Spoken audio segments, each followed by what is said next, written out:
সন্ধ্যাবেলায় তুলসী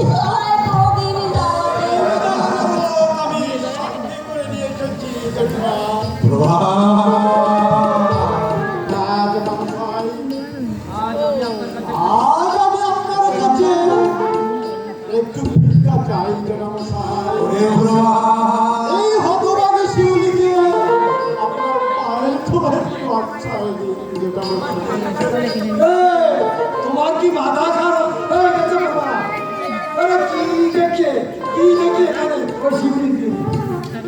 কিচ্ছু নেই এই বাড়িটা পর্যন্ত আমার কাছে বন্ধ। আমি এখন এই বাড়িতে এসব আমি জানি গণপতি বাবু, আর সব জেনে শুনে আমি পল্লবের হাতে শিউলিকে তুলে দিতে চাই। কাজটা কিন্তু ভালো হবে না ভাই। সে আমি বুঝবো।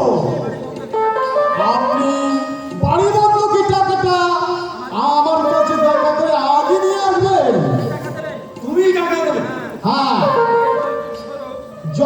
মেয়ের যৌতুক, বিয়ের যৌতুক স্বরূপ বাড়িটা আপনার কাছ থেকে নিয়ে আমি শিউলি মাকে ফিরিয়ে দেব।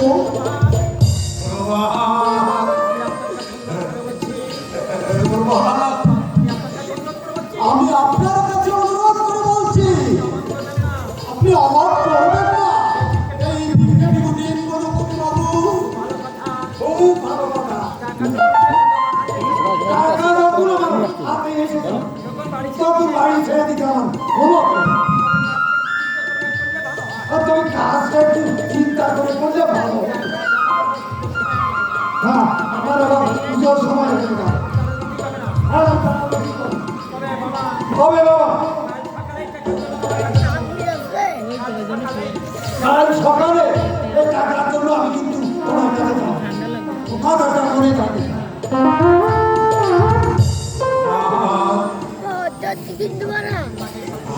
আমাদের এই এইসব করে কি আর ওই কেন পারবে না মা? স্বামীর ঘরে যে মেয়েদের কাছে স্বর্গ। শিউলি, জন্মের পর থেকে আমি মা হারিয়েছি। তাই মায়ের জন্য কি জিনিস তা আমি জানি না। আজ যখন মা হারিয়ে মা পেয়েছি, মার স্নেহ থেকে আমাকে বঞ্চিত করবেন না। আপনাদের পায়ে আমাকে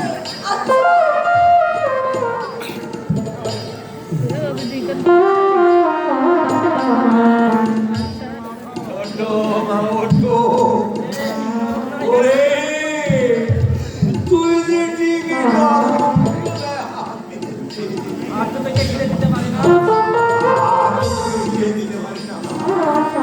জেঠামশাই,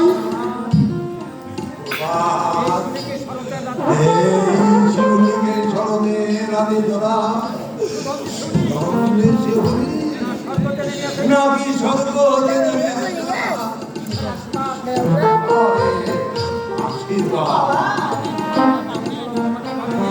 কমলা বৌমাকে নিয়ে ঘরে চলো।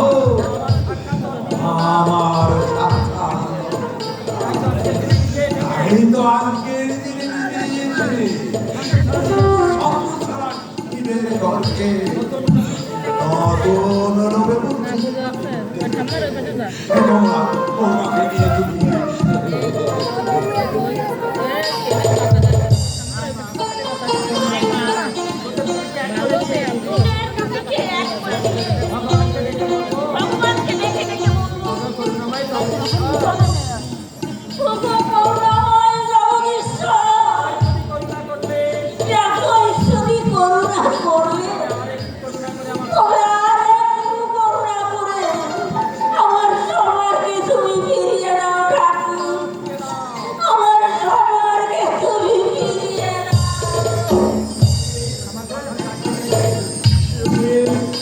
আমার কথা আমি রাখতে পেরেছি, তোর ঘর বেঁধে দিয়েছি।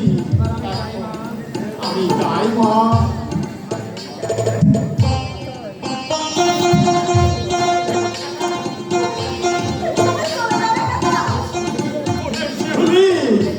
তোকে ছেড়ে যেতে আমার মন চাইছে না, তবু যেতে আমাকে হবে। তোকে আশীর্বাদ করি, তোর জীবন সার্থক হোক, ভালোবাসা সার্থক হোক।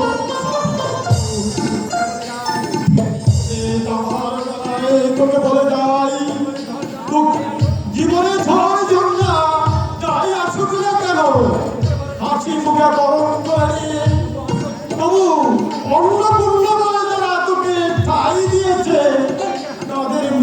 হাসি তুই মিলিয়ে যেতে দিস না মা, মিলিয়ে যেতে।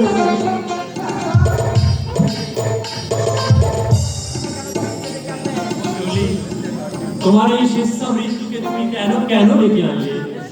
এই সংসারের দুঃখ তুমি সহ্য করতে পারবে না।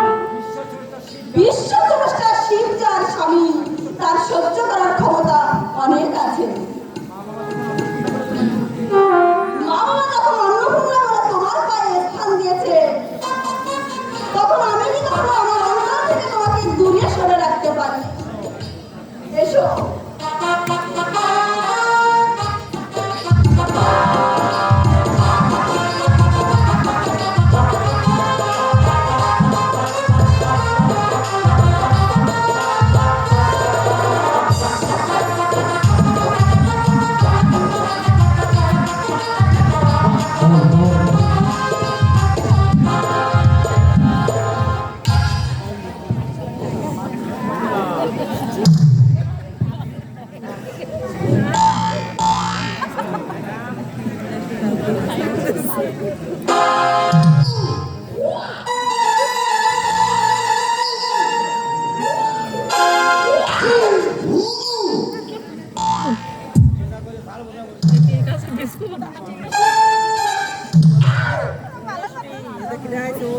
দেখা